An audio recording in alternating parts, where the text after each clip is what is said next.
Hello बेटा शहरियार। जी जी बेजी बोलिए। कुछ परेशान से लग रहे हो, क्या बात है बताओ ना। वो असल में बोलो क्या बात है। अरे मुझे नहीं बताओगे तो किसको बताओगे? बेजी मामा ने इनकार कर दिया मुझे अर्श के साथ शादी करने से। क्यों, अर्श में ऐसी क्या बुराई है?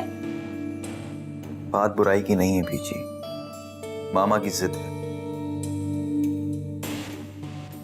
और मुझे समझ में नहीं आ रहा कि मैं क्या करूं। आप ही मुझे बताएं, मेरा तो दिमाग ही काम नहीं कर रहा है। देखो बेटा, मैं तो खरी खरी बात करती हूँ। अरे ऐसी माँ का क्या फायदा जो बच्चों की खुशी में खुश ना हो, और अर्श जैसी लड़की तो खुशकिस्मत वालों को मिलती है। देखो जिंदगी तुमने गुजारनी है, उसने नहीं। मगर मैं अपनी माँ की रजामंदी के खिलाफ किस तरह से शादी कर सकता हूँ? अरे जैसे माँ की मर्जी के बगैर अर्श को पसंद किया था और उसको शादी के सुहाने ख्वाब दिखाए थे,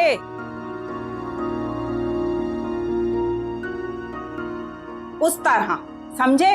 और आजकल की नई नस्ल को ना जाने क्या हो गया, एक जगह टिकती ही नहीं है। और मैंने जो कहना था वो मैंने कह दिया, बस इतना बहुत है।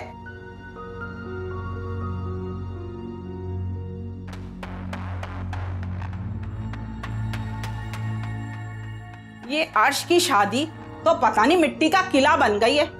इतनी मेहनत से बनाती हूँ और एक लहर आती है उसको डुबो के चली जाती है। क्या करूं समझ नहीं आ रही है मेरे को। अंदर जाऊं बाहर जाऊं, कुछ खा ही लेती हूँ इससे अच्छा।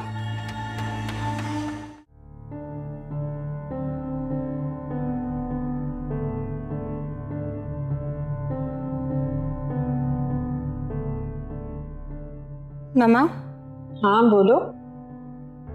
भाभी दोबारा से हॉस्पिटलाइज हो गई हैं, तो मुस्कान की रिस्पॉन्सिबिलिटी आप क्यों नहीं ले लेती? बेटा मुझे कोई शौक नहीं पागल की बेटी को संभालने का।